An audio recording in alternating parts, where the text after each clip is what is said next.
L'ouverture du sommet européen des Balkans à Sofia a été phagocytée par le dossier Trump, l'Iran et les tarifs douaniers.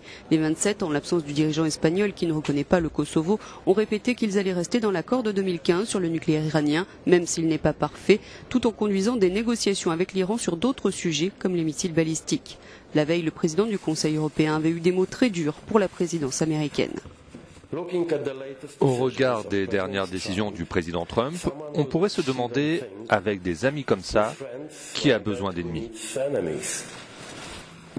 Les relations transatlantiques, ou plutôt pour citer Donald Tusk, l'attitude capricieuse de Donald Trump occupe donc pour l'instant toute la place à Sofia. C'était une déclaration tout à fait délibérée. Donald Tusk traite l'affaire de manière très personnelle. Il a grandi en voulant faire partie de l'Occident. Donc ce fossé actuel entre les États-Unis et l'Europe, il le ressent de manière très personnelle.